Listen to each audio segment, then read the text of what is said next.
You are taking a live look at the Israel-Lebanon border. We did want to continue our conversation on this, so we are going to bring in Ruthie Blum. She's a former advisor to Israeli Prime Minister Benjamin Netanyahu. Thank you so much for taking the time to join us here on Live Now from Fox.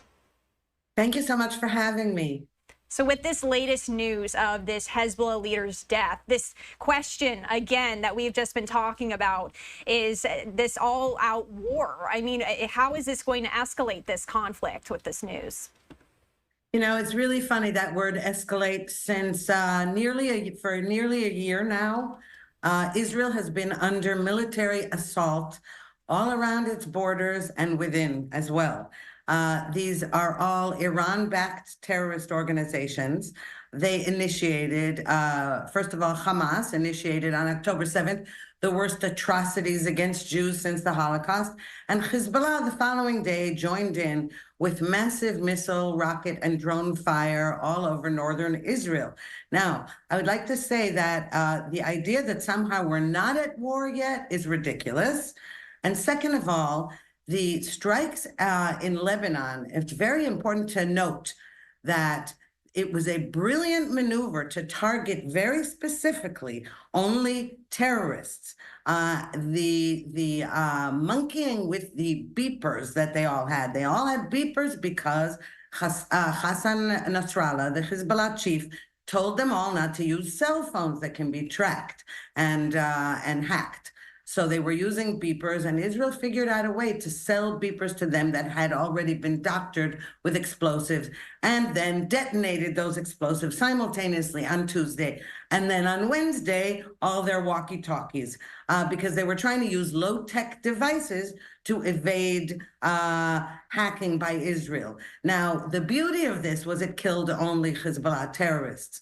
Second, excuse me, the Radwan Force operatives that we assassinated you have to understand, they were in the midst of planning an October 7th-like attack on Israelis in the north, kidnapping, raping, and invading the border.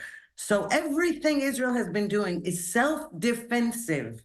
Even when we do launch a strike, it's in self-defense. And, you know, the Biden administration keeps asserting that we have the right to self-defense and then says, uh-oh, don't do it. I feel like there's always developments every single day with this, but especially this past week with what we've seen. How much more of this can go on before this really does become something of a larger magnitude? Why hasn't it happened yet? Well, I think it depends what you mean. I know that Iran is not crazy about having its Hezbollah fighters killed, because they are like Iran's army to protect its nuclear sites. So they don't want to lose those guys. I don't think that Iran cares as much about Hamas fighters. That's one thing. So the idea is to get Israel to do what appears in the international community as war crimes, and then to tie Israel's hands so that Israel doesn't attack the nuclear sites in Iran, for one thing, and second, does not disrupt the global jihadist agenda. So that's why you could say that Hezbollah isn't interested in all-out war and Iran isn't interested in all-out war. Now, Israel isn't interested in all-out war because we care about human life and we don't want our soldiers and our civilians killed. But the question is, how long can this go on, as you said? Now, I personally, I'm among the people in Israel who believe that we're not going to be able to tackle any of this without a ground invasion, with troops on the ground into Lebanon, because nothing we do has deterred Hezbollah in the same way that all those years we believed that Hamas was deterred by our attempts at appeasement and letting them have money and giving them work permits. And all that did was invite a mass slaughter of Israelis and kidnapping, which we are paying for to this day. We still have 101 hostages in Gaza, at least 4 of whom are American citizens, may I add. I do want to transition now to talking a bit more about, excuse me, Hamas. A ceasefire with them not yet reached. U.S. officials now saying they don't believe one will be reached by the end of Biden's term. Is one even still on the table? What are your thoughts on this? Okay, well, again, I hate that word ceasefire because the word ceasefire is being used these days to mean an Israeli defeat and allowing Hamas to stay in power in Gaza. All right. A different wording would be appreciated. First of all, let's remember that there was a ceasefire on October 6th. On October 7th, Hamas violated that ceasefire. Now, what do people mean when they say ceasefire? They believe, some people believe, that it means we'll get a few hostages in exchange for allowing Hamas to remain in power. That is not acceptable because that endangers, first of all, it endangers the rest of the hostages there. Second of all, it endangers the entire population of Israel, and may I add, the world, since empowering Iran's proxies is harmful to the entire West. And the West should start appreciating that Israel has the boots on the ground. We're on the front lines of this global war.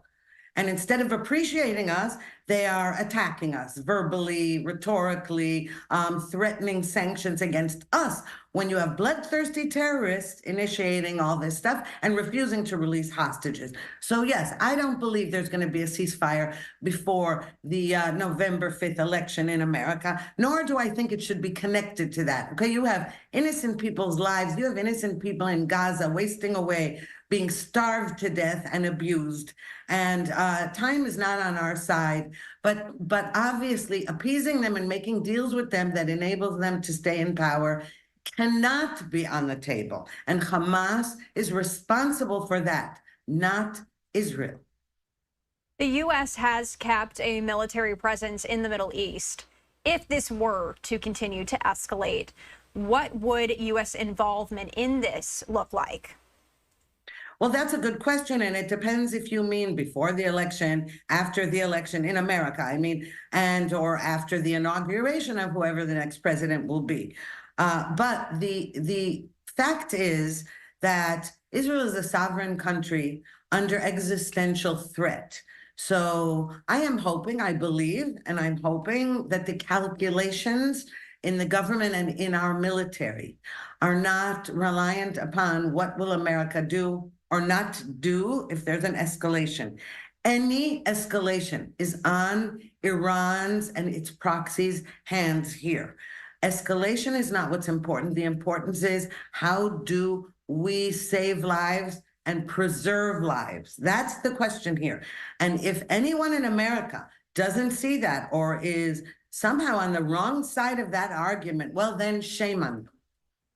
Ruthie Blum, we thank you so much, as always, for joining us here on Live Now from Fox.